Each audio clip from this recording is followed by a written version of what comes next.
Buenas tardes, muchas gracias por estar acá en Haciendo Zoom, este evento en streaming que produce el Teatro del Extranjero, ideado y producido por Mariano Stolkiner. Hoy tenemos el tema de la gestión y la producción teatral. La primera cosa que nos gustaría saber, la primera cuestión que nos gustaría saber a partir de su reflexión es a qué causa, a qué motivos creen ustedes que la figura de la producción, de la gestión, comenzó a tomar su lugar en los últimos años en el teatro porteño, por lo menos. Empiezan las chicas. Bueno, Dale, hablo Paula. yo. Dale, Bueno, gracias. muchas gracias por la invitación a participar con estos colegas. Yo comencé con la producción ejecutiva y la profesionalización de esto empezó Gustavo Schleirer en el año 2000, con el famoso laboratorio de producción teatral que se hacía en el Centro Cultural Rojas. Y ahí un grupo de actores, algunos directores, algún caracterizador o maquillador, porque veníamos de varias áreas de las artes escénicas, se nos ocurrió empezar a estudiar esto que él llamó laboratorio de producción teatral, y creo que ese fue un primer puntapié para poder empezar a trabajar incluso en la parte más alternativa independiente, digamos, con este rol de la producción ejecutiva, ¿no? Como que me parece que a partir de ese laboratorio se empezó a hablar un poco más. Luego vinieron las carreras, ¿no? Digamos, la carrera de producción de espectáculos de la Universidad de Palermo, después de la UADE, de gestión de medios, digamos. Me parece que a partir del año 2000 más o menos empezó a pasar algo en referencia a la producción ejecutiva. No sé qué opinan mis colegas, pero me parece que fue más o menos a partir de esa fecha. Débora. En mi caso, también tiene que ver un poco por la diferencia de edad que tenemos con Paula. Yo empecé en los 90. Mi primera producción, que un poco uno en esa época tampoco sabía que lo que estaba haciendo se llamaba producción, porque me parece que hay algo más allá que esto que dice Paula, del reconocimiento del rol, que eso es también para preguntarnos si ese reconocimiento en el teatro hoy existe, pero es bastante nuevo, digamos, por lo menos en el sector independiente, no en el sector empresarial. Pero yo hice mi primera producción cuando se inauguró Andamio 90, que abrió con una versión que produjo mi papá en ese momento, con Alfredo Alcón, y papá se había quedado sin productora, yo estaba estudiando sociología. Ese es el inicio incluso de mi actividad, digamos, como productora. Y me dijo, necesito que me vengas a ayudar porque no tengo productora. Y dije, pero yo estoy rindiendo exámenes de sociología en este momento, porque yo estaba estudiando sociología. Te prometo que son 15 días hasta que estrenemos. Bueno, largué la carrera a la mierda. Y ahí empecé a entender qué era esto de producir y esta multiplicidad de pelotitas en el aire que un productor tiene que tener al mismo tiempo, no solamente ocuparse del adentro de la escena, sino que de la afuera también, ¿no? Que me parece que eso es como esas dos caras de la misma moneda que si no estás dispuesto a enfrentar, se te hace muy complicado el enfrentar la producción. Es a mi modo de ver. Sí, algo que en referencia a esa anécdota que cuenta Debbie, bueno, también mi primer trabajo como productora fue en un espectáculo que hacía con Hugo Midón en el Teatro de la Cova en Martínez. También fue en los años 96, 97, entonces en ese momento también, como esta cuestión de trabajar en la producción, era ocuparme de todo lo que no se querían ocupar los demás actores, ¿no? Como arreglar la sala, arreglar con la parte de los micrófonos inalámbricos, el contrato, la escenografía, el flete, ¿no? Como esas cuestiones que en ese momento no se tenían en cuenta y que nadie de la cooperativa lo quería hacer, y lo terminé haciendo yo por default, ¿no? Como, bueno, nadie lo hace, lo hago yo, y a partir de ese momento también me sentí como que ese lugar me empezó a gustar, y me parecía que lo hacía de manera orgánica, y después empecé a estudiar con Gustavo en el año 2000 en el laboratorio. Sonia. Bueno, yo vengo de otro palo, digamos, que no es de la producción teatral, sino más de la que tiene que ver con los públicos, con la gestión de públicos.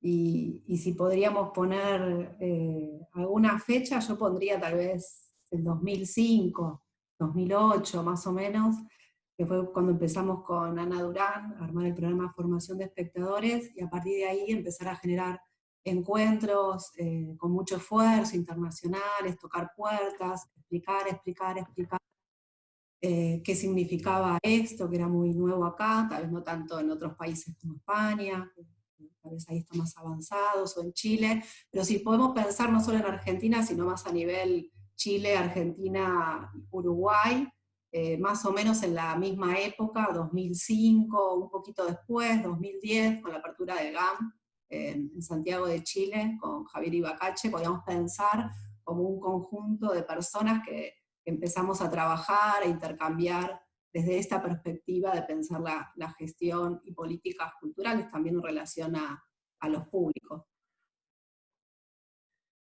Bien, quiero introducir una cosita en relación con lo que las tres chicas dijeron.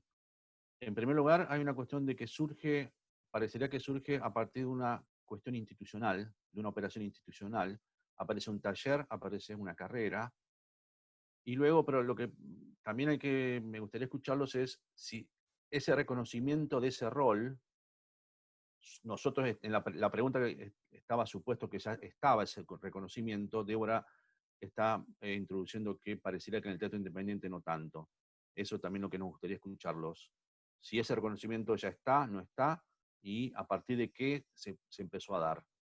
Sí. ¿Cristian o John?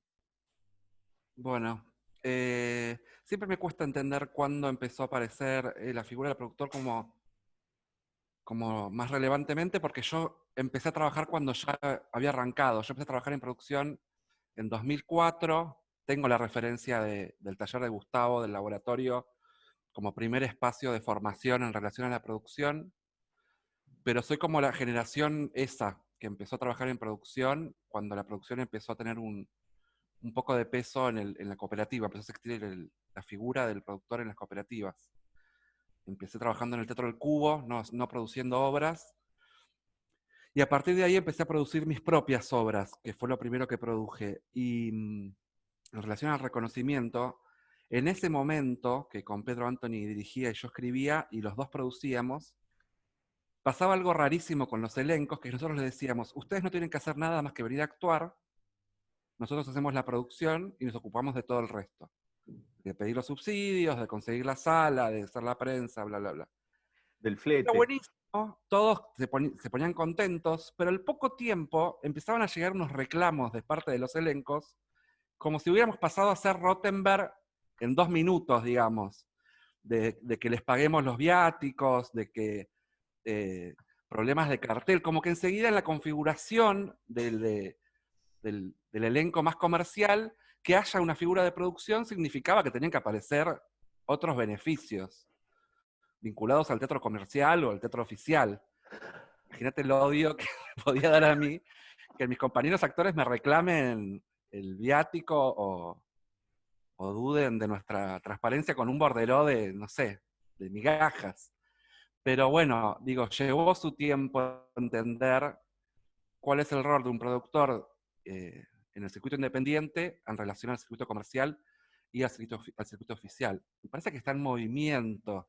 Las carreras llegaron un poco después, y yo también me dediqué mucho a la gestión pública, empecé a trabajar en el Estado, y estoy un poco más alejado de la producción de una obra de teatro independiente. Creo que lleva un tiempo, si bien la figura ya existe en todas las obras, en general existe la figura del productor, y hay un reconocimiento de su existencia, sigue siendo medio confuso de qué se ocupa si no es el que pone la plata, cuáles son sus responsabilidades y cuáles no. Entra la producción artística en el medio, que es todo otro campo súper interesante y también medio confuso, y sigue sin saberse bien un poco de qué se trata. La diferencia entre producción, gestión, producción artística, yo tampoco las tengo tan claras, porque de hecho yo tampoco me formé, yo me formé trabajando, no hice ningún curso, taller o carrera vinculada a la gestión o producción. Estudié actuación y dramaturgia. Nada que ver.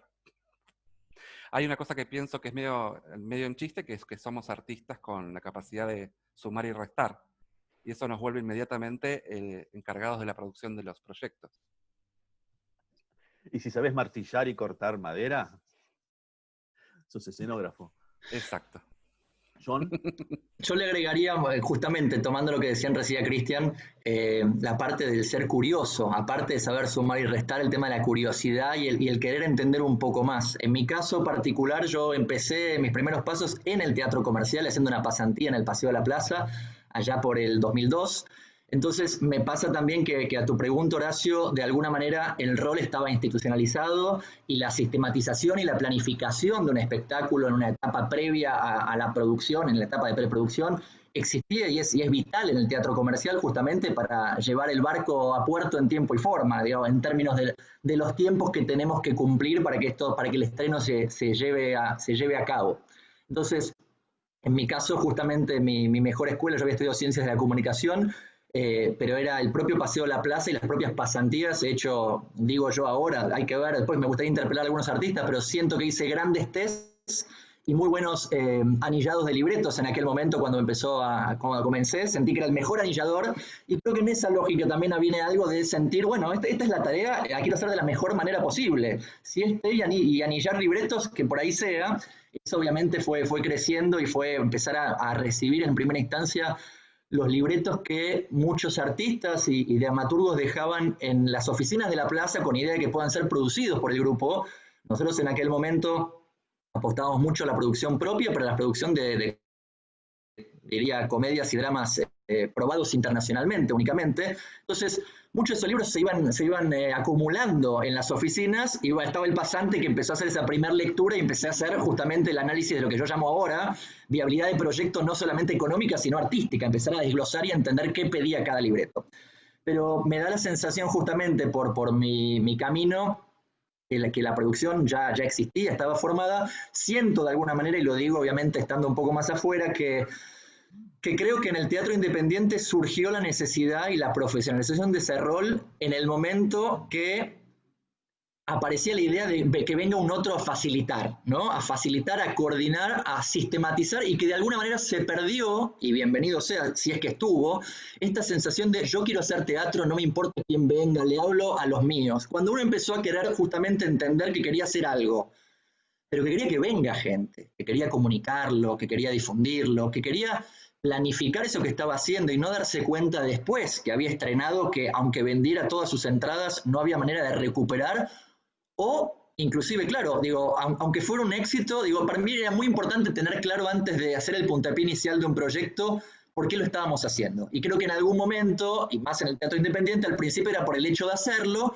y después venía por la sensación de decir, bueno, nos gustaría que esto pueda intentar llegar a más gente. Muchísimas gracias, John. John, Débora, estabas pidiendo la palabra. Sí, una cosa respecto del rol, porque yo creo que también tiene que ver con esto que yo dije antes, digo, si bien es cierto lo que dice Cristian en términos temporales, ¿no? de cuándo empezó a ubicarse, la realidad es que un productor en el teatro independiente no puede integrar una cooperativa. Entonces, eso tiene que ver con el rol, y y digo, no abro un juicio porque no se trata de eso, no estamos discutiendo eso, si eso es correcto o incorrecto. Lo que digo es que eso hace al rol. La inexistencia de eso dentro de una cooperativa, donde hay productores disfrazados de maquilladores para integrar una cooperativa, hace que esta función de la que estamos hablando todos no esté institucionalizada, hablando de de institucionalización de los roles, ¿no? Entonces, que sí sea una persona a la que hay que recurrir porque no sabemos ordenar como cooperativa las cuentas o no sabemos hacer una planificación, o necesitamos a alguien que anille, pero tiene que ver con eso, con el reconocimiento específico intrínseco del rol, ¿no? Genial. Bueno, ya aparecieron una cantidad de temas que quizás no vamos a poder agotar todos, pero entonces ya aprovechando lo que está apareciendo, ¿qué implica producir en Buenos Aires? Si alguien se anima a decir qué implica producir en Argentina, será bienvenido. Básicamente es, si pueden empezar también a contarnos de qué se ocupa entonces el productor, el gestor de la institución pública, de qué se ocupa y cuáles son las dificultades más habituales con las que se enfrentan.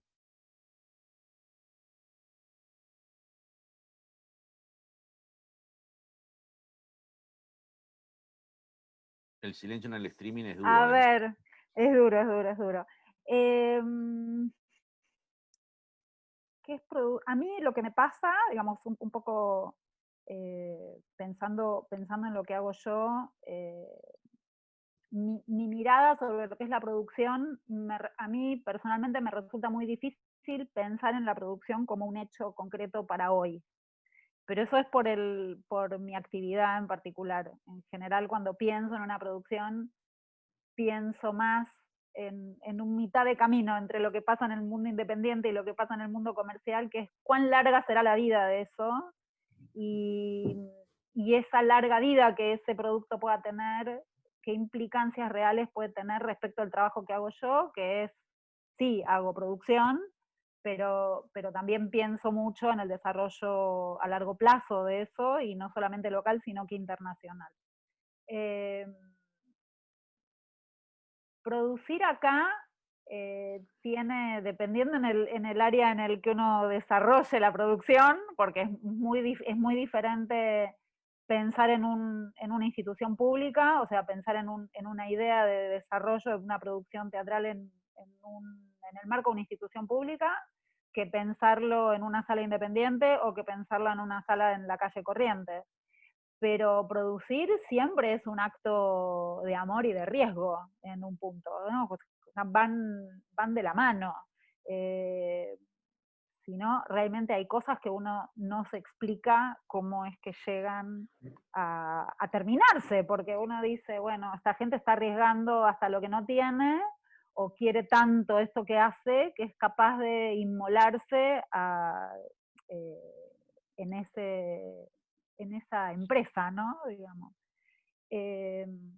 Y vos preguntabas qué es ser productor. ¿De qué se ocupa? Yo pensaría más de qué no se ocupa un productor. Un productor no es actor, no es director, no pretende diseñar escenografía, por Dios. Podría llegar a clavar algún clavo y a cortar madera, podría, porque si hay alguien que no lo hace, se tiene que poner a hacer eso. Pero hay cosas per se que no se le ocurriría nunca hacer. O sea, justamente porque como tiene que ocupar distintos roles, nunca se le ocurriría ocupar el rol que no le corresponde, ¿no? En cambio, al revés, todos creen que pueden ser productores. Es bastante gracioso, ¿no? Paula. No, algo que decía Johnny recién, en referencia para empezar con algo, ver la viabilidad del proyecto, si el proyecto es viable o no. Eso podemos hablar, como dice Debbie también, que digamos, dependiendo del circuito, digamos, va a haber algunas diferencias, pero digamos, para saber si el proyecto es viable, en cualquier circuito lo tenemos que saber si es viable, ¿no? Si es viable, si puede contar con los derechos de autor, podemos saber si tenemos una planificación, si sabemos cuánto nos va a costar, algo del presupuesto, en qué sala lo vamos a hacer, cuál va a ser la temporada, la disponibilidad de los actores, como toda esa cuestión más bien logística, es el encargado del productor ejecutivo, ¿no? Y también esto que dice Debbie que hay algunas personas que lo hacen de manera natural y se creen productores, y hay personas que también no lo saben hacer, pero también se creen productores, o también empiezan a hacerlo, y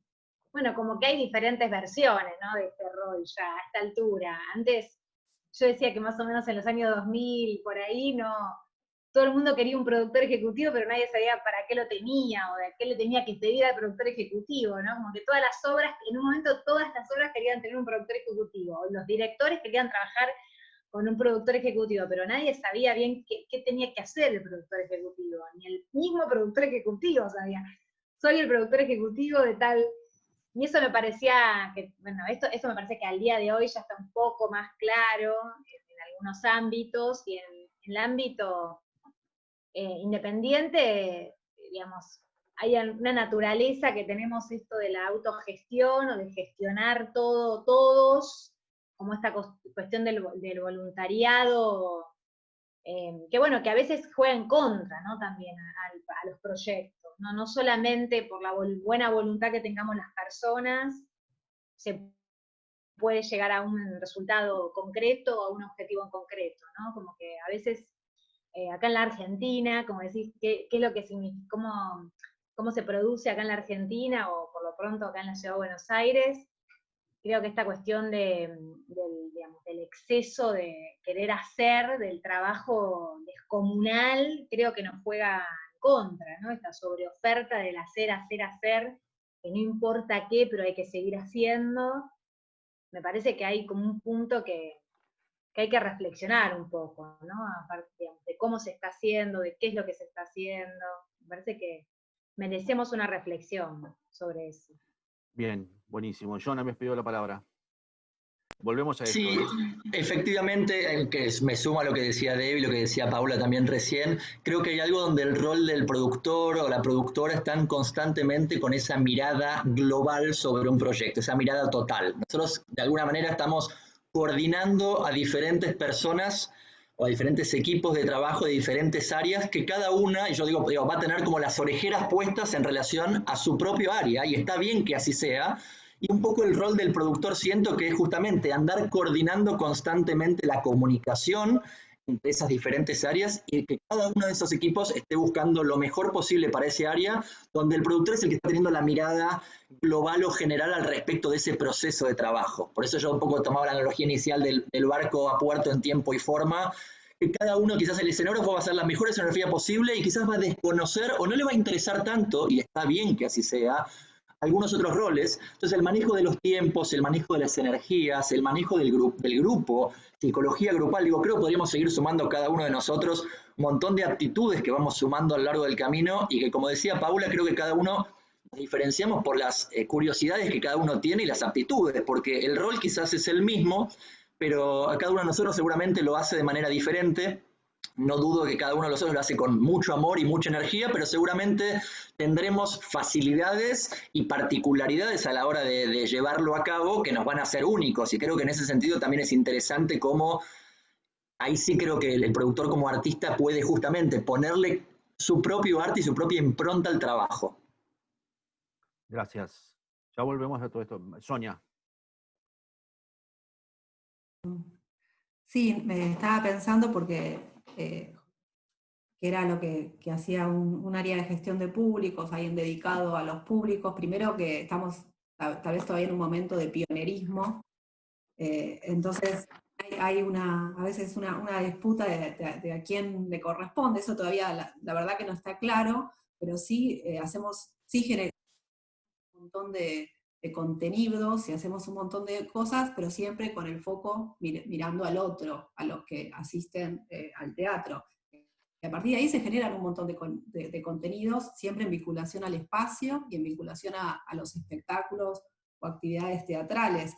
Pero si vos me preguntás, la cantidad de tareas que realizamos es muy transversal, entonces a veces no se sabe a quién toca o con quién se corresponde. Una de las cosas más lindas, por lo menos que ahora me está pasando, es que empieza a quedar en claro cuál es nuestra labor, por lo menos ahora dentro del Cervantes, ¿no? Y entonces hacemos cuestiones de sociología, pero yo no soy socióloga, trabajamos con sociólogos para estudiar los públicos, hacer estadísticas. A mí me apasiona el tema, por supuesto. Generamos contenidos educativos de los más diversos. Ahora me especialicé en subtítulos, porque con la pandemia hubo que salir a hacer un montón de cuestiones, y bueno, ahora somos un equipo de 20 subtituladores, por ejemplo. Entonces estamos en una cantidad de materiales y de mediación y de mucho trabajo humano también, ¿no? Para vincularnos con esas poblaciones que son muy, muy diversas. Entonces toca tantos temas que a veces no se sabe, ¿no? Cuál es la labor real, y que realmente es algo en construcción, que todavía no lo tomó específicamente, o una carrera de producción. Por suerte la carrera que armó Gustavo en la Universidad de Palermo, bueno, tenía su materia vinculada a públicos, pero no es un espacio todavía que realmente se afianzó, se tocó. Tal vez está en una etapa todavía pionera, como fue el primer taller que hizo Gustavo, que tanto se están refiriendo, que lo recuerdo, y lo recuerdo las camadas, creo que Paula había sido, Andrea Hanna, ¿no? Y cuando salió el libro fue una maravilla, porque fue como, bueno, todos salían a buscar ese libro, ¿no? Y a ver qué hace, qué es lo que hace, qué es lo que no hace. Pero bueno, hay límites muy claros, como es el que nombra Débora, que no está en la cooperativa.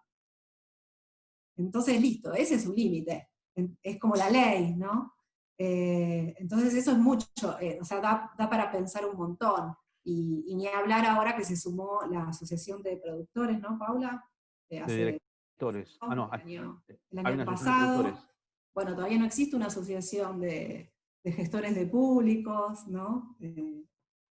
Pensando esto, tampoco por ahora veo la necesidad que exista, pero sí algunas personas pensando en esto, pero de una manera todavía muy, muy inicial, y que hay como definir un poco más estos roles, ¿no? Para que no quede solo como, son los que hacen como la acción externa, o los que trabajan accesibilidad, como que todavía la gestión de públicos, accesibilidad, no, es mucho más profundo.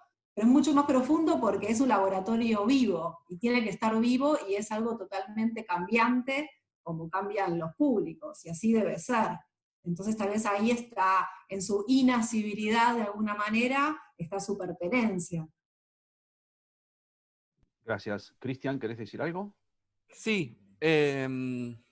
No, primero que hoy yo productor independiente de Teatro Bombón, soy editor de video y programador web, digamos. Esas son mis nuevas herramientas, que las aprendí a través de instructivos de YouTube y las tuve que poner en práctica. Digamos, ese nivel de diversidad tiene el rol de productor en el teatro independiente, donde en general los recursos son muy pocos y se cubre más de un lugar cada uno de los integrantes. En relación al espacio público que me tocó trabajar hace muchos años, creo que el rol, en mi caso, donde me tocó trabajar, es un poco de mediador entre artistas y políticos. Digamos, está el universo de la política, donde uno recibe un presupuesto y unas direcciones de lo que se quiere lograr, y está el mundo de los artistas que no hablan el mismo idioma para nada y no se bancan mucho entre unos y otros. Entonces creo que en mi caso, en la Bienal o en el Recoleta, el rol era un poco de mediar esos dos mundos, hacer entender al mundo de la política cuáles son las necesidades, en qué se gasta la plata para crear un festival de teatro, por qué es importante que reciban esa cantidad de plata cada producción y no tomar como parámetro siempre Proteatro y un número que quedaba establecido como de mínimo. Y con los artistas para que entiendan también qué es lo que necesita el Estado de ellos para poder soltar ese dinero, básicamente, o dar ese marco de producción. Después, producir un festival es lo mismo, independiente o el Estado, lo que cambia es la cantidad de dinero que se tiene para hacerlo, que nunca es la suficiente, porque hay una característica nuestra, si queremos, de que con lo que tenemos queremos hacer un poquito más de lo que se puede para complicarnos un poco la existencia, pero bueno, el trabajo en sí de producción es similar. Aparecieron unos temas que no sé si los voy a poder tocar a todos porque el tiempo es tirano. en esto que es televisión en streaming. Pero me interesa profundizar un poco en el concepto que apareció de viabilidad del proyecto. ¿Cuáles serían las variables que se tienen en cuenta pensando sobre todo en el teatro independiente y en el teatro oficial? Creo que en el teatro comercial está mucho más claro qué quiere decir viabilidad del proyecto. En el teatro oficial están relacionados con esta mediación que están estableciendo también, que en realidad Sonia y Cristian están estableciendo una mediación entre artistas, público y Estado, uno pensando en el público y el otro pensando en los políticos y los artistas, pero es esa mediación. Pero sobre todo para el teatro independiente. Sí, porque acá viene lo que quiero polemizar un poco. Si esa viabilidad, cuando ustedes analizan la viabilidad del proyecto, no están pensando también en una cuestión artística y no solamente cuánto va a durar ese espectáculo, sabiendo que por definición más o menos 8 funciones están aseguradas. Porque me parece que es un concepto central y que muy pocos lo tenemos en cuenta, aunque sea como concepto para pensarlo. Pero dado que parece que es la materia obligatoria de la carrera o algo por el estilo, bueno, cuéntenos de qué se trata y si se meten o no con el contenido. No, en referencia, para no que no se haga el bache. Dale, gracias, Paula, gracias. Enseguida me tiré. No, algo para dar un puntapié después a Johnny y a Debbie, que también Debbie habla mucho también de la vida del proyecto, que me parece súper interesante, que no se termine solamente, cómo podemos pensar en que no sea como esta cuestión de las 8 funciones, un proyecto, pero si es para 8 funciones, que sea para 8 funciones por algo determinado, ¿no? O porque los actores no van a tener disponibilidad, o porque este proyecto tiene esta cantidad de funciones porque no tenemos más, los derechos de autor son solamente esta cantidad de meses y después no se puede volver a hacer, o sea, cuestión que se puede elegir, se está decidiendo que es por estos motivos que van a ser 8 funciones, no porque, bueno, más o menos nos vamos a conformar con 8 funciones porque es lo que creemos que vamos a llenar la sala, o digamos, ¿no? Como, digamos, empezar a trabajar, como decía Johnny, también más macro, ¿no? Como ver un poco más el proyecto, digamos, con otra visión. Por eso digo, la viabilidad puede ser los derechos de autor, o sea, podemos empezar a ensayar una obra en el teatro independiente y decir, no, los derechos de autor los voy a conseguir, y de repente, no, Cartoon te dice, no, mira, esto lo tienen reservado un año, hasta el año que viene no lo puedes hacer. No estoy hablando de Tennessee Williams, estoy hablando de Mauricio Carvalho. O Griselda Gamaro te dice, no, mira, esto ahora lo puedes hacer, pero un mes solo porque después lo tiene que hacer en un festival, no sé qué, y ya está. Entonces ahí ya está, o sea, no se puede seguir adelante con el proyecto, ¿no? Entonces, ¿cómo pensar, ¿no? En referencia a estas cuestiones que uno parece que son tonteras, o decir, bueno, ¿cómo no me da los derechos Cartoon? No está como es cuestión de que sí, tenés que hacer el pedido por Argentores, haces el pedido, si no te dan, o sea, no está, es exclusivo, no exclusividad, o sea, cuestiones como tan básicas, o decir, bueno, nada, estrenemos en noviembre, porque hacemos una planificación y de repente te sale el estreno en noviembre. Y no, ¿cómo vas a estrenar en noviembre? Si ya en diciembre se murió toda la actividad teatral, o sea, cuestiones tan que uno dice, bueno, vuelvo a, digamos, subestimar algunas cuestiones que están relacionadas con esto de la viabilidad en el teatro alternativo, ya uno tiene que empezar a pensar, ¿no? Estamos tratando de pensar en esas cuestiones, en lo que es el teatro alternativo, ¿no? En referencia al rol del productor y qué es lo que estaría pensando, ¿no? Pienso en estos ejemplos que son básicos. No Gracias. sé qué piensan los colegas. Debbie. Me parece que acá hay como varias situaciones. Uno pensando en esto que vos preguntabas de lo público, que después hablarán Cristian y Sonia este tema. Pero hay una mirada que sí es diferente. La mirada en una institución pública para diseñar o planificar una producción tiene que ver con el repertorio, con aquello que una institución quiere relatar, o sea, con el relato general de un año, ¿sí?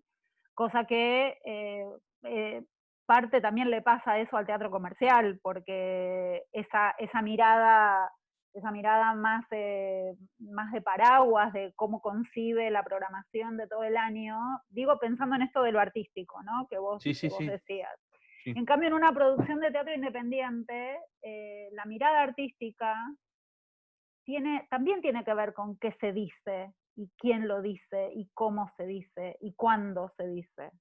Pero es desde otro lugar, ¿no? Digamos, yo creo que ahí sí es donde la dupla, en todo caso director-productor, debería funcionar bien, porque es una dupla que cuando funciona bien es lo máximo, porque realmente ahí hay una mirada del productor que puede empujar en un montón de cosas para que el proyecto se lleve a cabo, y al mismo tiempo decirle, no, esto acá te está yendo a un lugar donde no hay un buen puerto, pensando en la idea del barco de John. Pero sí hay, cuando el director está dispuesto a tener una buena relación y un ida y vuelta con el productor, lo que se arma es una cosa preciosa. Y sí, eso trabaja sobre la duración del proyecto, en términos de cuánto dura la vida de ese proyecto, ¿no? Por lo menos eso es lo que yo creo. John. Sí, bueno, ahí como decían acá los compañeros y las compañeras, hay algo, a mí en lo personal, en el caso del teatro comercial, la viabilidad artística y la viabilidad económica de un proyecto están más claras del inicio, porque son obviamente situaciones que son fundamentales a la hora de pensar ese proyecto, de programarlo, de pensar en qué espacio se va a hacer. No es lo mismo, digamos, tiene que ver justamente con la sensación de pensar al público, pensar al espacio, pensar a los artistas y pensar el timing también de esos proyectos. ¿En qué momento? Paula recién comentaba un ejemplo muy claro de posible estreno en una obra independiente en noviembre. Y creo que también ahí me hacía pensar justamente el rol del productor en general, que tiene que ver también no solamente con analizar las viabilidades, insisto, sean artísticas o económicas, sino también con ser una suerte de consultor interno muchas veces de manejo de tiempos también, y justamente y de coordinador y asesor en ese sentido también de cuándo hacer esto que estamos pensando hacer.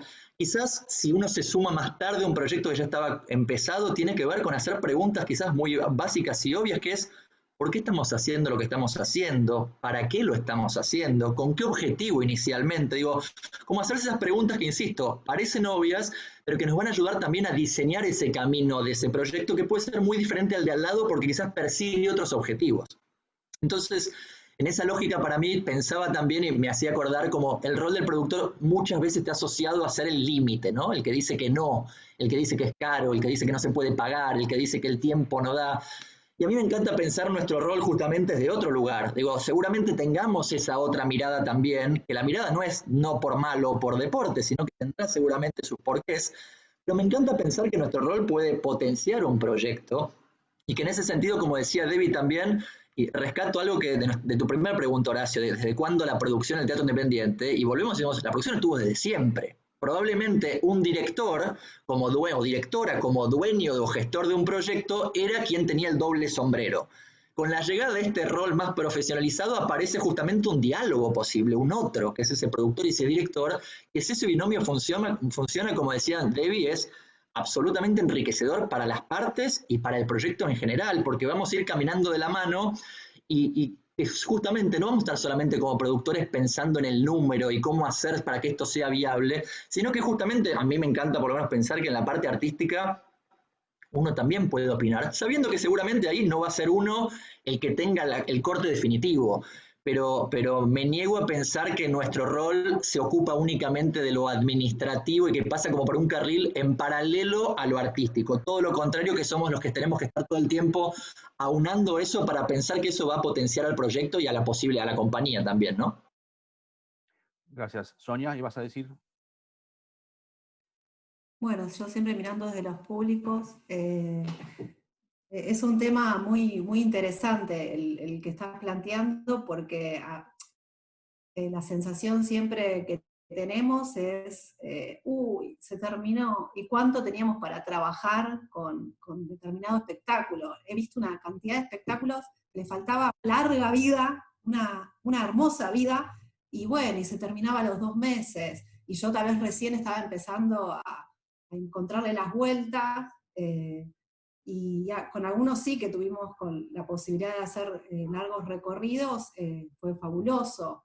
Entonces, no sé, estaba pensando en paralelo, ¿no? Como algo en relación al consumo, al cuidado en relación al consumo, ¿no? Al reciclado, ¿no? Al ser más responsables en relación a eso, al medio ambiente. Bueno, creo que en relación a cómo se programa, a los cuidados y los tiempos, a por qué en el teatro independiente 8 meses y en el teatro oficial son 3 meses, ¿no?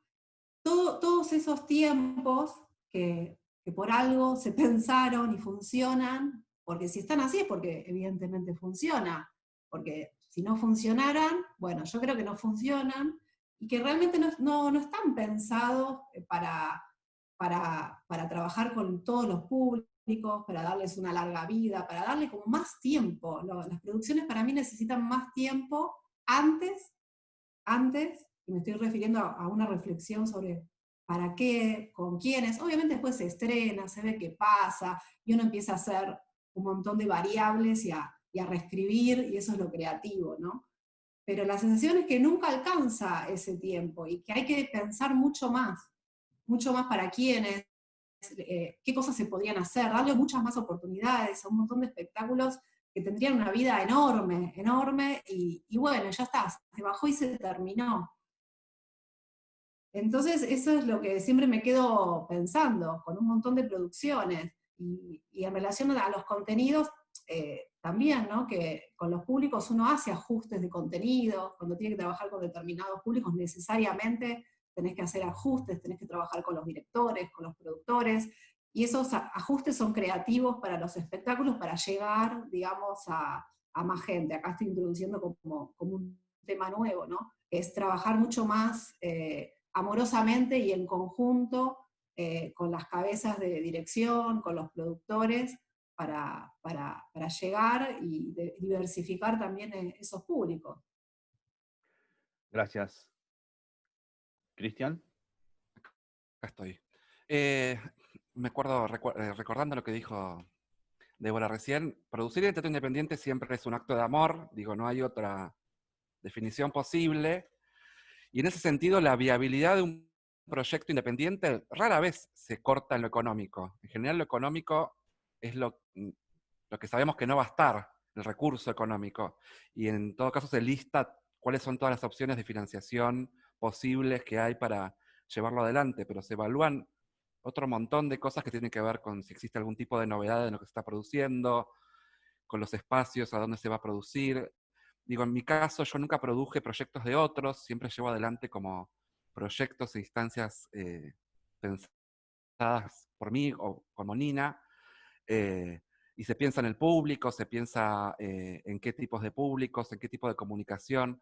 Digamos, le damos muchas vueltas a un proyecto para empezarlo, más allá de lo económico, que en general es salir a buscarlo una vez que el proyecto ya medio lo tenemos masticado en la cabeza. Y en relación al artístico, un poco la trampa que nos hemos creado con Moni es la figura del curador, o la curación, a través de la programación que generamos en nuestro festival independiente, en donde tenemos charlado con los directores el permiso para ver los ensayos y meternos un poco en ese mundo. Sobre todo en nuestros últimos proyectos que fueron en relación a comunidades, Bombón Vecinal o Bombón Casa Teatro, donde la mirada no está puesta solo en la producción de esa obra en particular, sino que es como un más general a todas las obras que se producen y a la comunidad con la que estamos trabajando. Entonces ahí se generan diálogos con los directores que coincido que son espectaculares, porque uno le aporta una mirada que tiene que ver con el trabajo comunitario, con los públicos, con demás cosas, que al director siempre le suma, y que no tienen que ver con qué color va a ser el vestido de la protagonista o con la escenografía. Tiene que ver más con esto del mensaje, de a quién le estás hablando, de con quién estás trabajando, en el caso de comunidades, con actores jubilados, con vecinos, y se vuelve mucho más rico todo el trabajo de todos. Supongo que debe quedar todavía algún resquemor en algunos directores a que un productor le diga algo vinculado al artístico, pero es medio antiguo ya para mí. Digo, sí venimos por ahí una tradición de un director muy fuerte, un director padre que lo maneja todo y que decide todo, pero claramente se demuestra en el trabajo que cuando uno dialoga más con las diferentes partes de los equipos, los productos salen mejores. Está bien, está claramente planteado John planteó claramente al productor como un artista, y cuando describió lo que hace un productor en el lugar que él está ocupando, se parece más a lo que nosotros consideramos en el teatro independiente a lo que hace el director. Eso también me sorprendió mucho y es lo que están ustedes empezando a especificar y explicitar. Débora empieza a mostrar en realidad que cuando se logra que el director escuche y arme, la directora se enganche con la productor, se arma esa pareja, esa dupla creativa, no solo ejecutiva, sino creativa. Parecería que entonces hay una especie de déficit, lo digo yo, de déficit en la famosa profesionalización del teatro independiente. Y esto tiene que ver entonces, está conectado también directo, relacionado con algo que mencionó Paula Tragen al principio, porque también acaba de aparecer en la participación de Sonia, respecto a la sobreoferta que hay en el teatro independiente. ¿Qué hacemos con eso? Y que tiene que ver sobre todo también con esta cuestión que ustedes están mencionando muy fuertemente, que es, antes de que ponernos a ensayar, es ¿para qué vamos a hacer esto? Y que esa pregunta no se hace mucho, de acuerdo a mi experiencia. Sí, Cristian, te corté el impulso de hablar. No, yo tengo una contradicción con la sobreproducción. Me parece que sí hay una sobreproducción, que hay mucho teatro y que a veces cuesta como que algo sobresalga o que algo pueda durar más del tiempo mínimo en una sala porque enseguida hay nueva oferta para programar. Pero a su vez creo que es lo que hace que el Teatro de Buenos Aires sobresalga por otras ciudades. Digo, para que haya un teatro independiente de tanta calidad es porque hay un nivel de prueba, un nivel de ensayo, un nivel de espacio no profesional, si querés, o de prueba principalmente, muy grande.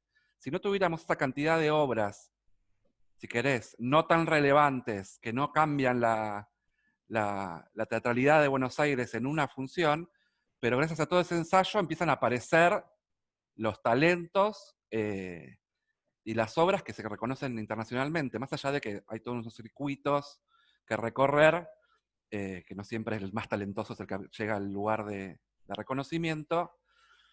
Me genera esa contradicción. No sé si bajar el nivel de producción no le va a bajar también la calidad a la hora de producir. No es lo mismo un director que produjo 10 obras que uno que hizo solo 2. En el contexto de la Argentina y de donde uno no se puede dedicar a producir una obra exclusivamente o a dirigir una obra exclusivamente porque tiene garantizado su sueldo durante 6 meses para ensayar. Está haciendo 7 cosas a la vez, ¿no? Digo, distinto es Alemania. Gracias. Debbie. Sí, me parece que acá yo pienso un poco como Cristian en que la sobreoferta, o sea, la sobreoferta es sobreoferta en términos de oferta, no necesariamente quiere decir que haya una alta demanda. O sea, me parece que acá hay que primero plantearse eso, ¿no? O sea, hay una sobreoferta, pero la demanda termina siendo casi focalizada. Y lo que yo sí creo es que una forma de evitar o de reducir la sobreoferta, para ser un poco más preciso, es ahí sí la relación entre los procesos de subsidio, en el caso del teatro independiente, los procesos de subsidio, los lineamientos con los que se hacen los subsidios, porque eso, si se hicieran lineamientos de otro tipo, eso ayudaría a reforzar determinadas deficiencias que tiene el propio sistema. Eso permitiría ahondar en técnicas de trabajo, temáticas determinadas, que entonces cambiaría la forma de la oferta. Y posiblemente suba la demanda, o sea, porque nosotros no nos estamos haciendo un planteo respecto de eso, o sea, hasta ahora el análisis es hay sobreoferta, pero no nos ponemos a pensar más que esto, che, qué bueno, y en realidad intrínsecamente lo que pasa o lo que yo veo es como una pasteurización en las formas, digamos, donde hay muchas obras que utilizan los mismos recursos escenográficos, utilizan los mismos recursos de iluminación, y que eso incluso distrae del propio contenido, porque si todo empieza a lucir parecido, entonces, ¿cuál es la diferencia? ¿No? Quiero aclarar antes de darte la palabra a Paula que la pregunta lo de la demanda está implicado, digamos, no lo pude desarrollar, era como lo que venía inmediatamente, justamente que hay una sobreoferta que no se corresponde con una demanda efectiva, pero incluso pensándolo como el mercado psicoanalítico, uno podría pensar que si toda la gente que hace teatro fuera al teatro, habría una especie de autosostén económico del propio campo independiente. Y eso no es lo que nos sucede. La gente hace teatro pero no va al teatro. Ni hablemos del teatro comercial, digo, ¿sí?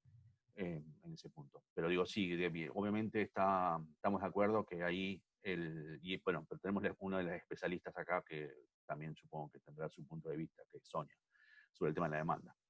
Paula, ibas a decir algo. No, un poco eso, que está relacionado, digamos, también me parece, todo el tiempo estoy pensando si está bueno o malo, o bueno, es lo que hay, y digamos, está relacionado un poco con las políticas culturales, o las políticas públicas que tenemos, en referencia quizás a los subsidios o no.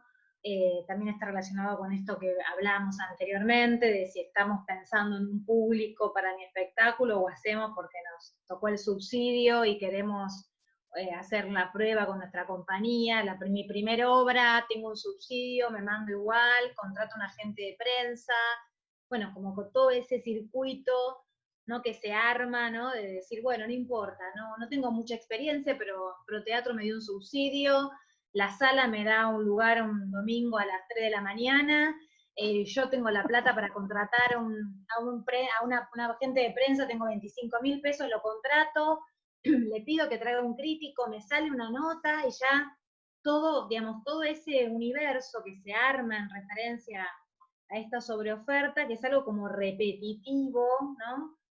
Hay como una cuestión también de esta repetición y tampoco sé si está bien o mal, pero sí me parece que tenemos que empezar pensando en la demanda y en si hay público para tanta cantidad de espectáculos y para tanta cantidad de ofertas, ya creo que estamos ahí dando una respuesta, ¿no? O sea, ¿para qué estamos haciendo? También está relacionado un poco con las políticas públicas que dice Debbie, o sea que esas dos cuestiones me quedo como reflexionando con los colegas, que opino lo mismo.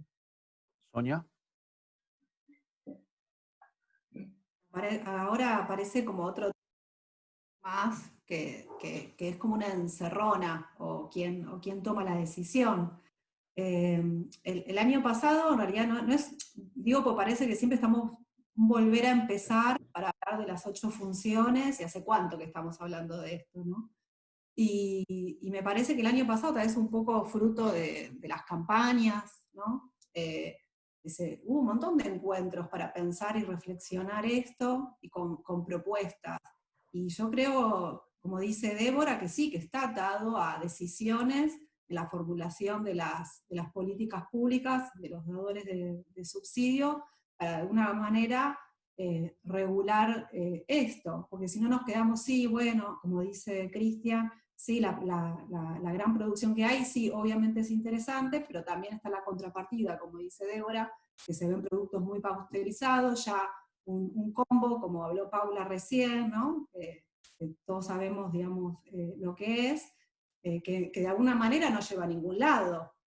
Y en relación a eso, claro, pero como la encerrona, digo, tenemos un montón de salas abiertas que dependen de esos subsidios, si no viven, que nadie quiere que se cierren esas salas.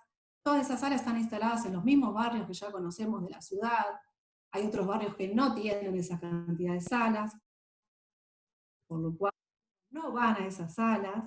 Entonces, claro, es una decisión difícil de tomar, porque nadie quiere que esas salas se cierren, o en todo caso generar, digamos, espacios nuevos con políticas públicas nuevas que sean para todos, porque en definitiva es eso. Lo que sucede, que el público no alcanza, pero en realidad es ese mismo público, que ya sabemos, clase mediero, que va a esas mismas salas.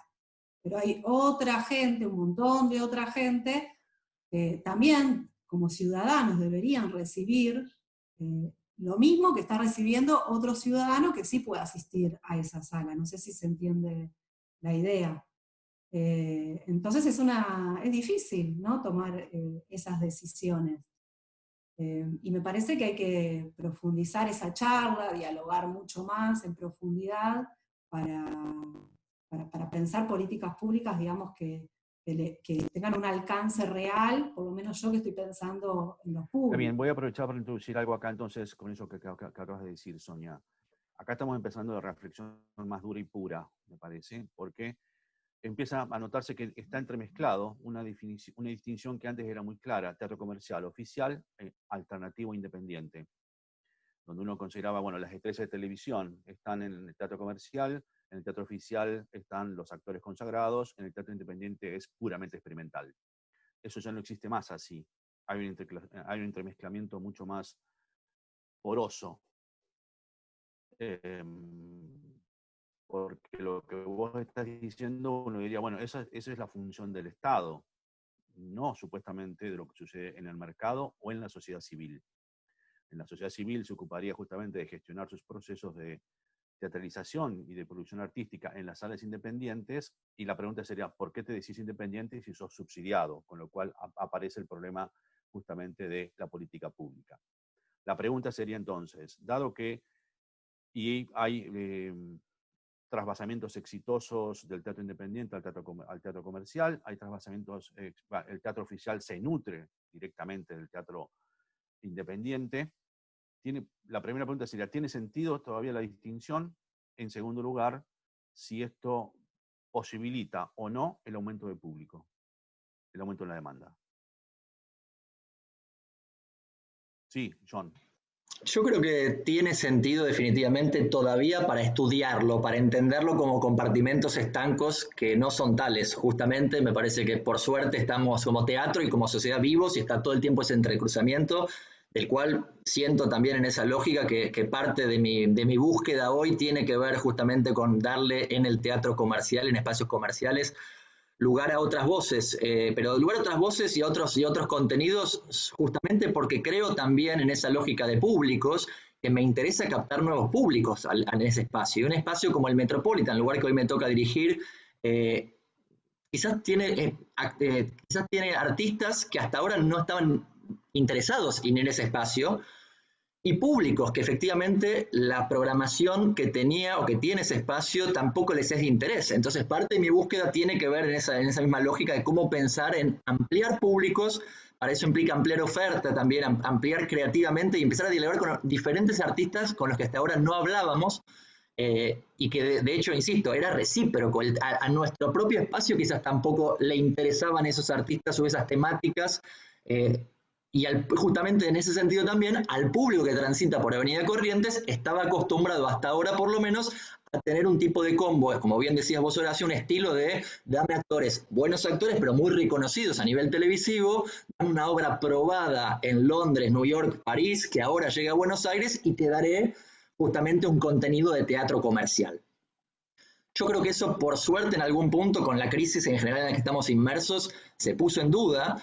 Y ese se puso en duda trae justamente oportunidades para repensar ese modelo y por lo menos sentir que no es el único posible. Entonces, por supuesto que el teatro comercial está persiguiendo e intentando poder pagar sus cuentas y ser rentable como tal, y para tal fin justamente necesita de lo que diríamos, nadie puede asegurarlo, pero cierto colchón o cantidad de espectadores que muchas veces uno cree que convocando a un artista, justamente convocante, valga la redundancia, te puede acercar a ese tipo de público. La verdad que justamente también se ha puesto en duda eso, y me parece que la forma de traer público hoy también ha variado, y ya no es justamente ese nombre propio el que te garantiza, sino que justamente tiene que ver con las temáticas, con cómo lo pensamos. Nosotros en el teatro comercial seguimos pensando el para quién. Constantemente nuestra forma de producción y de constitución de los contenidos tienen que ver con pensar el para quién estamos haciendo esto. Y en ese sentido después podemos equivocarnos claramente, o que la gente esa que pensamos que era para quien no venga, pero estamos constantemente pensando en nuestro público, ¿no? En ese público o potencial público. Pero también entendemos que en el teatro comercial, por lo menos, necesitamos salir de ese círculo de consumidores netos de teatro, porque eso no hace al gran público, eso no hace justamente a la masividad requerida para ese espacio. Entonces, cuando uno necesita hacer esa búsqueda de salir del circuito de consumidores de teatro, empezás a tener que buscar o atraer esa otra gente con otras maneras. Esto lo traigo a colación justamente porque vos decías recién que con la cantidad de teatro que se produce, si toda la gente que consume teatro fuera al teatro, nos estaría yendo bien. Yo digo, agrego, si toda la gente que fuera al teatro y pagara su entrada.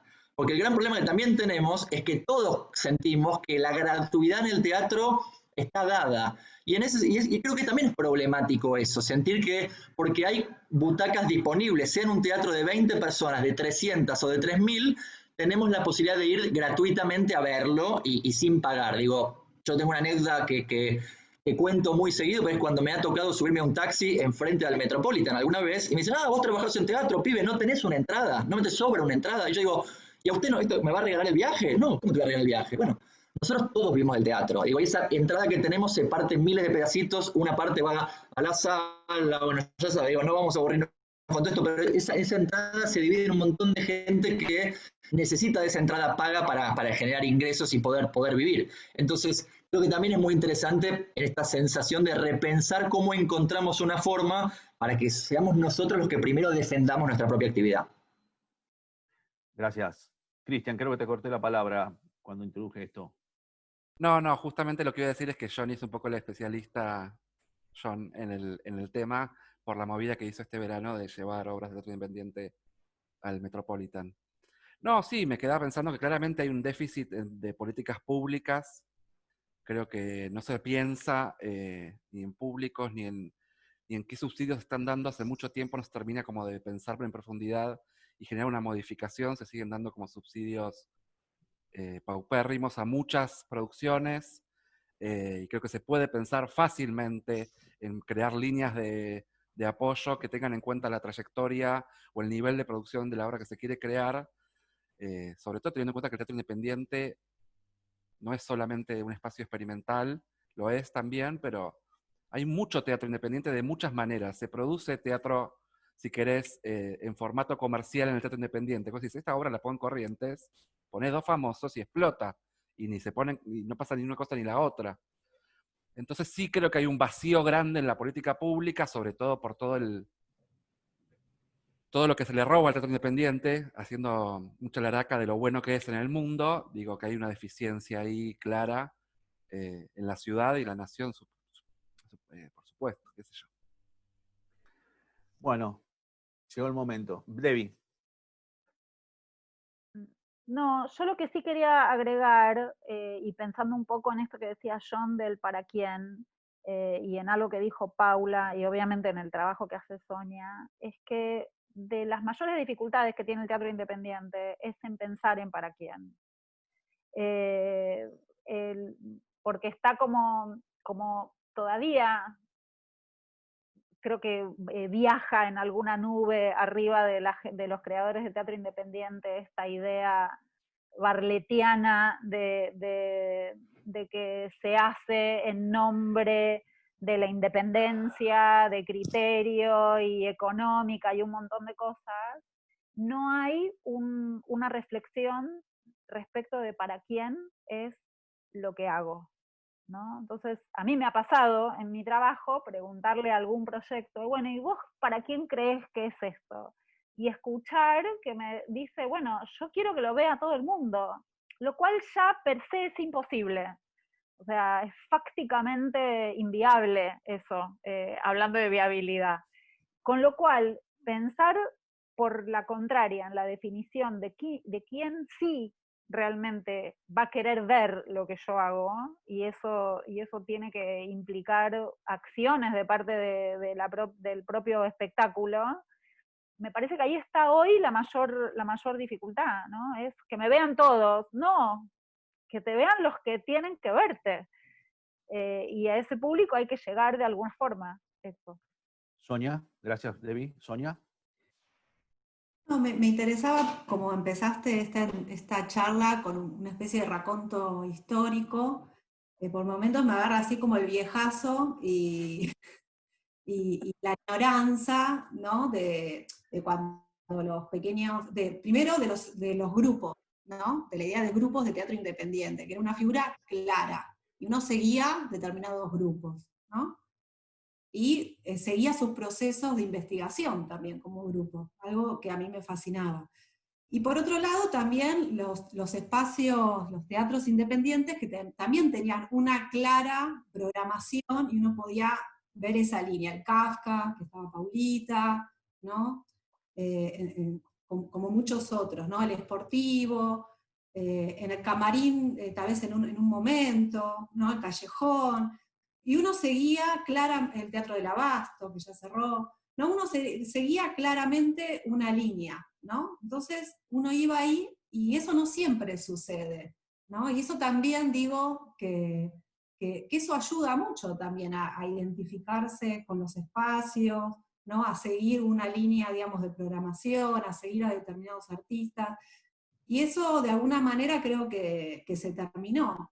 Y después sobre la pregunta de, no es lo mismo el teatro comercial, el teatro oficial. En el teatro oficial yo puedo programar 40 funciones gratuitas para chicos de escuelas públicas de la ciudad. Eso no lo podés hacer ni en un teatro comercial ni en un teatro independiente. Claro, esa diferencia, ¿no? No podés tener un ballet estable. Eso lo tiene el San Martín, un grupo de titiriteros. Eso no lo tiene el comercial y no lo tiene el independiente, ¿no? Sí tenemos espacios donde hace años que se hacen títeres, pero digo como por esto de Débora decía, bueno, lo que no es o Paula, lo que no es un productor. Bueno, también por lo que puede hacer o lo que no puede hacer, también podemos definir un poco. Y hay muchas cosas que sí me parece que el teatro oficial puede y debe hacer que otros espacios no lo podrían hacer de ninguna manera. Y ojalá que lo puedan seguir haciendo, ¿no?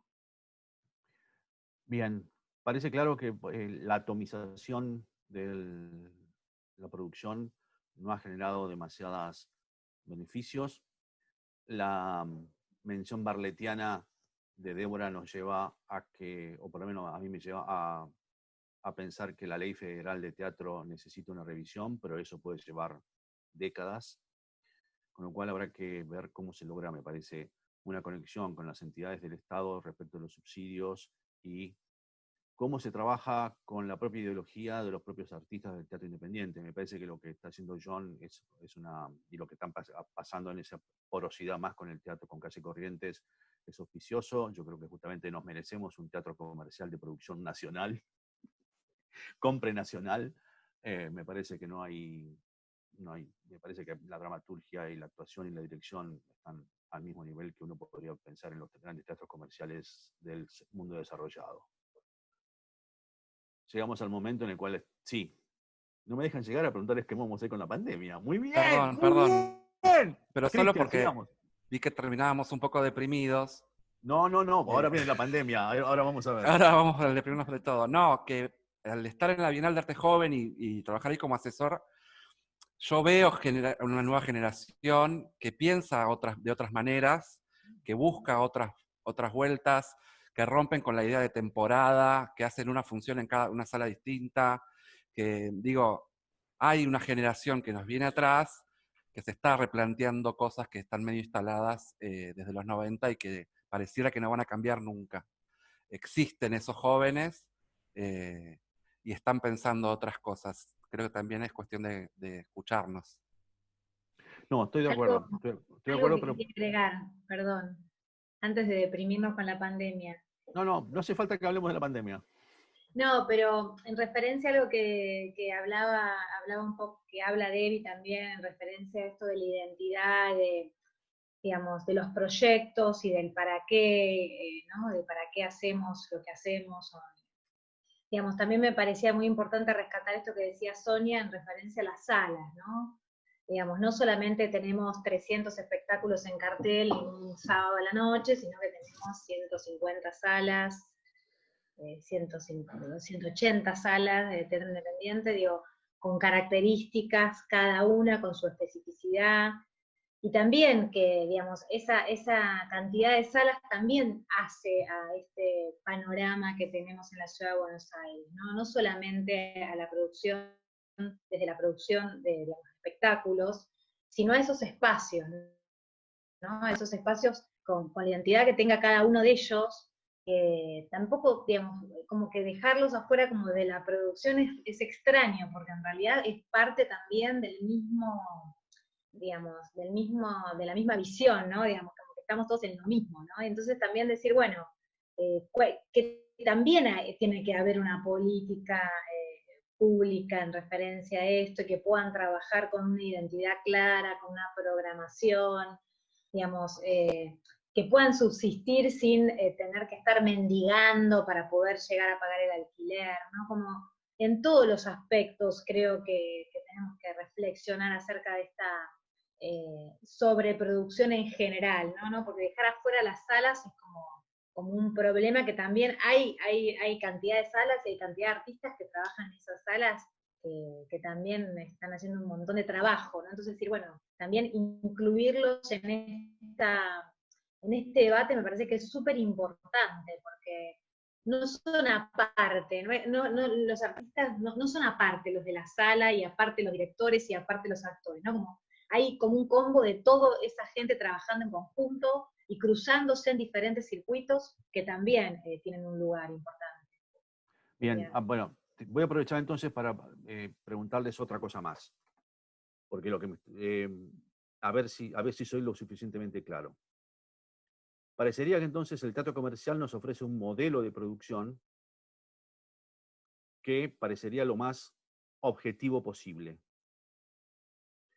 Y parecería que el teatro independiente requiere otro modelo, o que ese productor que sabe todo lo que tiene que hacer se acomode o se amolde o intente llevar a los grupos, a las compañías, a las cooperativas instantáneas y momentáneas que se forman para el subsidio, a entender algunas cuestiones que el teatro comercial las tiene muy claras y precisas. En el teatro oficial hay otros problemas, lo sabemos Sonia y Cristian, ustedes que han trabajado en la gestión, Débora también ha trabajado en la gestión estatal, sabemos todos que también hay otras cuestiones en las cuales el productor a veces ni siquiera puede mover, el productor, el artista, el director, una silla porque le toca a alguien del sindicato. Entonces ahí entramos con otra cuestión que tiene que ver con la burocracia del Estado y que se nos lleva a otra discusión de cómo se puede articular una agencia del Estado dedicada a la cultura de una manera que no esté tan regimentada. La pregunta entonces es esa, porque uno podría tener una especie de romanticismo de los 60 diciendo, no, yo quiero que haya un productor del teatro independiente alternativo, no me traigas el modelo comercial. Pero a esta altura de la soirée, incluso pensando que los jóvenes quizás vengan con obras momentáneas, performance, le decíamos en una época, o happening, le decíamos en una época, y se vayan de sala en sala, y entonces ya ni si seamos todos productores, la VGD de la creación colectiva, el Living Theater, hoy hacemos esto, mañana hacemos otra cosa, no hay obra, no hay actor, no hay director, no hay espectáculo, decía David Lynch. Pero me interesa esta cuestión que está apareciendo muy claramente de justamente cómo se empezó a definir al productor. ¿Es así? ¿Lo estoy viendo correctamente? ¿Puede ser entonces que el teatro comercial tenga el modelo y que ese modelo sea universal? ¿O hace falta que sea un modelo que se adapte a las circunstancias reales de cada compañía y a cómo se está produciendo en Buenos Aires? ¿Fui claro? Perdón. Debbie. Yo lo que quisiera es que reflexionar o contar una cosa. La producción en teatro comercial existe desde que Shakespeare tenía las compañías y Molière se dedicaba a producir teatro. O sea,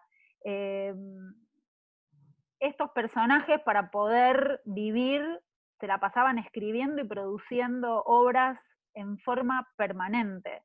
Entonces, hay algo de de esa dinámica, ¿no? Después las compañías en carromato y todas esas cuestiones que son tan antiguas como la idea de teatro que tenemos nosotros hoy. Entonces no sé si es, John por ahí tendrá su opinión, pero no sé si es el modelo. Me parece que es el más antiguo. Que es como, que no es lo mismo, ¿no? No es que sea el modelo universal, sino que es el más antiguo. Gracias, Débora. ¿Qué piensa el resto? Cristian. No, lo que pienso es que Bombón Vecinal, por ejemplo, nunca se podría haber hecho desde un modelo de teatro comercial, bajo ningún concepto, principalmente porque económicamente no tenía ningún tipo de rendimiento. Digo, el teatro comercial, más allá de lo artístico, necesita que haya un rendimiento, que dar a mano, por lo menos, en lo económico, porque si no, no subsiste. Perdón, me permito repreguntar para entonces, para ver si soy más claro. Me refiero a que las partes de lo que todo lo que hace el productor y el reconocimiento del rol está muy claro en el teatro comercial y parecería que eso funciona, y eso también debería suceder en el teatro independiente. Más, olvidémonos de la cuestión del dinero. ¿Es así o no para vos? Bueno, coincido mucho con Debbie, que es el rol más, que es como un modelo más antiguo. Y sí, Me ella pasa que nos habilitó a decir que sí, claro. sí, pero me pasa que yo justamente mis últimos laburos de producción independiente están vinculados como al trabajo en comunidades o al trabajo en espacios no convencionales, y eso implica aprender otras herramientas que no son necesariamente las que tiene un productor comercial para producir una obra de teatro, que tienen que ver hasta con cuestiones sociológicas, Perfecto. como Bien, otros bien. temas, que la verdad es que los vamos creando y armando mientras vamos produciendo el evento. Como que cuando salís un poco del formato de obra de teatro, enseguida necesitas otras herramientas. Muchas gracias. ¿Alguien más? Y agrego una cosa, el que Dale. sale de los formatos es siempre el teatro independiente. Nunca el teatro comercial o el oficial, en mi memoria, rompe un formato y dice vamos a hacer teatro en una casa o vamos a hacer teatro con viejitos. Esas cosas suelen pasar en teatro independiente y se adquieren esas nuevas herramientas. Listo. Gracias. Sí, me interesa esto que dice Cristian, de cuando uno se corre un poco, aparecen otras dinámicas, otras formas de producir, otras formas de reflexionar. Entonces sí, no debería haber un único, si entendí bien la pregunta, no creo que haya un único modelo, ¿no? Que se podrían pensar en varios modelos, digamos, posibles. Y no necesariamente uno funciona mejor que el otro, ¿no? Como una frase medio vieja ya, ¿no? De escuchar el material de alguna manera. Lo que dice Cristian, ¿no? Se corre un poco y empieza a escuchar y aparecen otras cosas, otros procesos. Digo, para no cerrarnos solo, ¿no? El productor de teatro comunitario, por ejemplo, ¿no? Es otra cosa. Un puntero. Un puntero. o el proyecto, hay un proyecto hermoso, Cristian, el que se hizo ahí en la Villa 31. Claro. En un FIBA, ¿no? La velocidad de la luz. La velocidad de la luz, ¿no? Que ahí es otro tipo de producción, otros procesos, mucho más. Estamos hablando de un proceso, creo que de casi 2 años, más o menos, más allá del resultado, ¿no? En el FIBA. Pero. Sí, yo iba a sumar justamente a decir que creo que lo que Cristian decía y Sonia recién ahondaba tiene que ver con esto que hablamos al principio, quizás de la curiosidad del productor y cómo encontrar también la especificidad de cada proyecto que es único. Y que en realidad esa idea vos comentabas recién, Horacio, esta idea de si es el teatro comercial el que tiene el mejor librito, por así decirlo. Yo creo que justamente quizás tenemos las herramientas más sistematizadas, pero que eso no implica justamente al revés, te obliga a entender que cada proyecto es único y que esas herramientas que son justamente las que podés ir a buscar para poder llevar a cabo y llevar al barco a puerto en tiempo y forma, van a tener que modificarse según el contenido que tengas, cómo lo pienses y dónde lo pienses, porque si fuera realmente el mejor libro y el que realmente funciona, el teatro comercial estaría funcionando como debería, sería un éxito, estarían todas las obras llenas, y la verdad que no está pasando eso, no pasa ahora en pandemia, que ni pasaba anteriormente tampoco. Entonces, estamos ante una crisis de contenidos muy importante, en general, creo yo, en todos los circuitos, y creo que globalmente digamos, tenemos ese problema, y por eso hace que justamente tengamos o refritos de obras o películas hechas obras de teatro, pero digo, con todo lo que decíamos recién, positivo de que nuestra teatro independiente está floreciendo constantemente y teniendo contenidos constantes, hay igual, dicho todo eso, hay una crisis de contenido enorme. Y en esa lógica también creo que, por lo menos al teatro comercial, lo que peor le pasa hoy es que lo que mejor funciona en tiempos de crisis son únicamente las comedias. Entonces, cuando uno tiene, la gente quiere olvidarse durante 2 horas de este difícil mundo y quiere reírse. Entonces, cuando uno tiene ese peso específico de, si vos querés hacer algo que intente ser rentable y que venga gente, empezás a estar limitado con, parece, ¿para quién? ¿Qué debería hacer para que venga gente? Y eso empieza a atarte de pies y manos, porque yo, por lo menos en lo personal, me niego a pensar que tenemos que hacer cosas de menor calidad y solamente para hacer reír, reír y reír para que la gente venga. Entonces creo que la gran dificultad tiene que ver con encontrar ese equilibrio, que no es fácil, que creo que no es fácil en ninguna de las posiciones en las que nosotros estamos, en ningún circuito, en ningún teatro, pero creo sí también, como retomando algo de Sonia anterior, que la identidad de los espacios también es fundamental.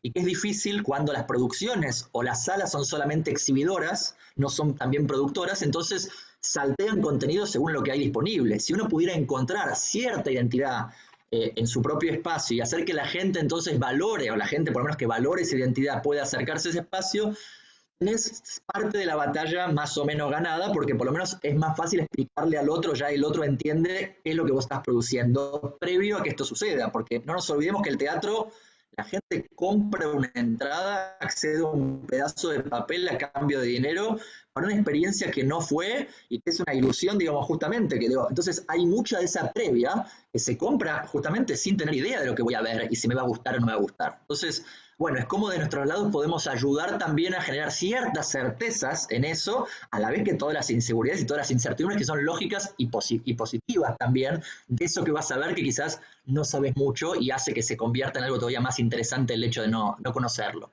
Muchas gracias. El tiempo es tirano, deberíamos cortar, pero no podemos cortar sin que, por favor, en una oración o 2 oraciones, bueno, ¿qué va a pasar con el futuro?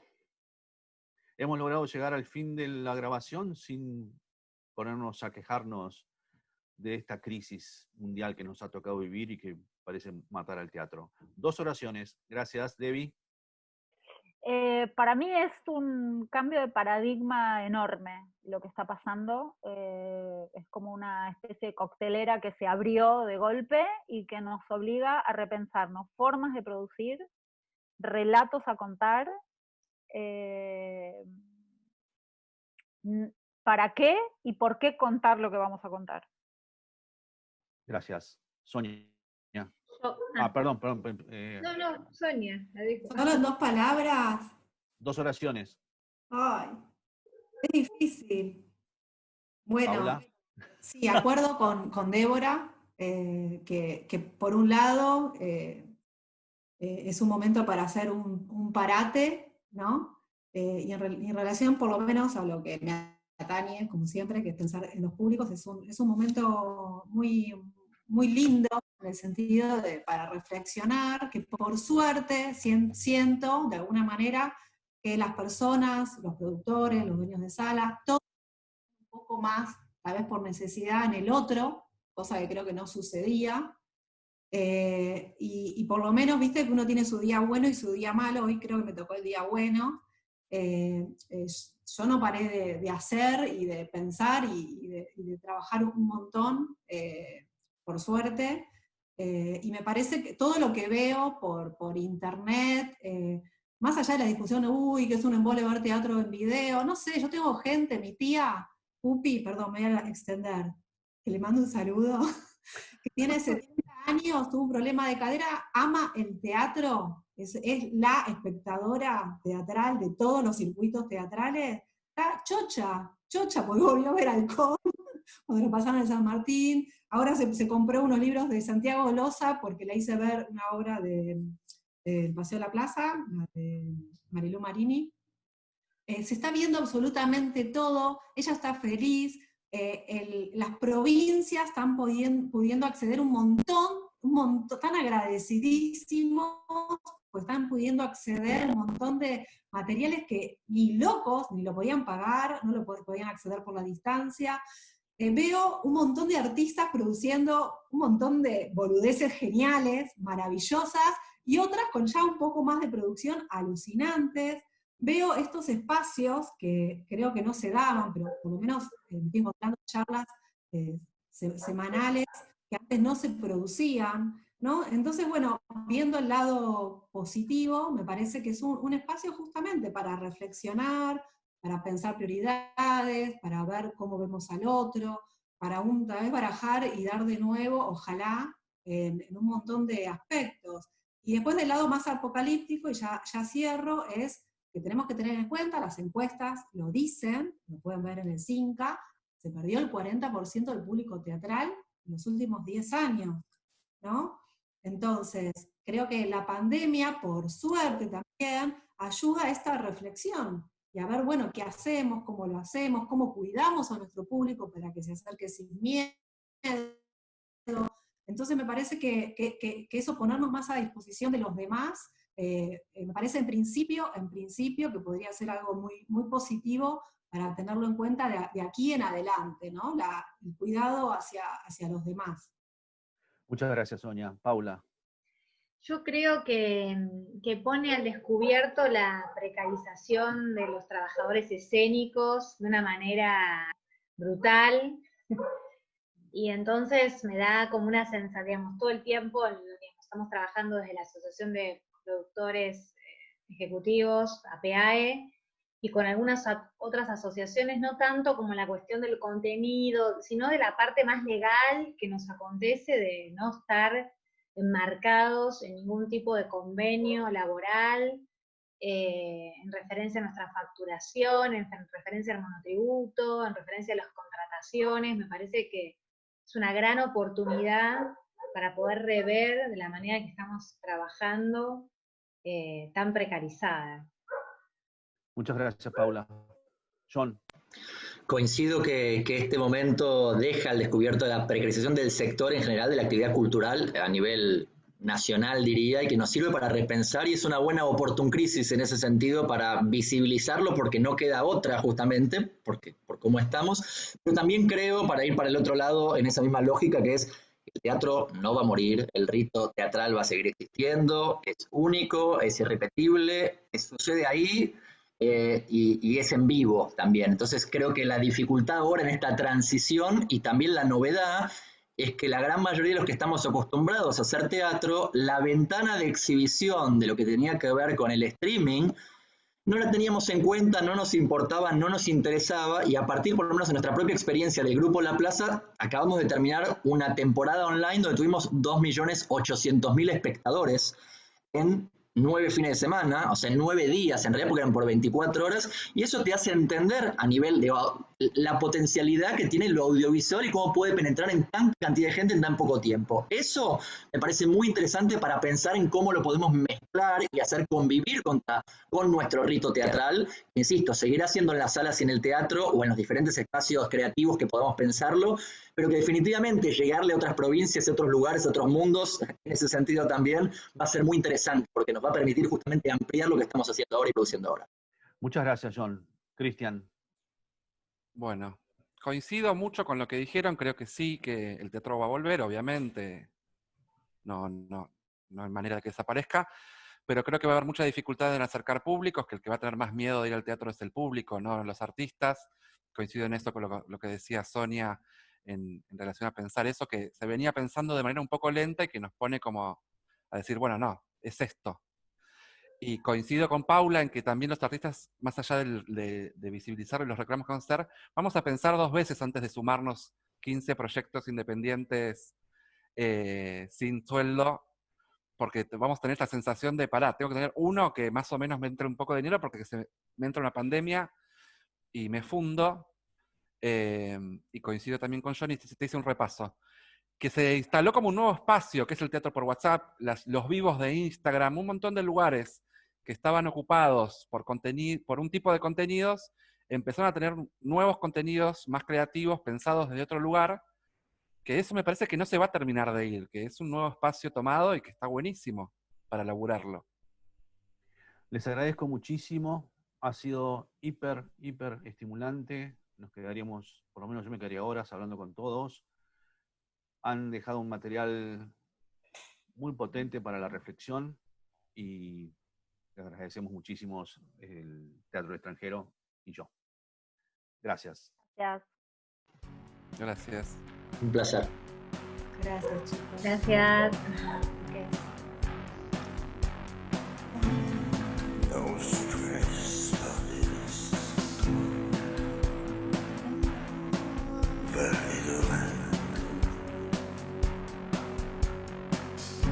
Changing the shifts. Don't see.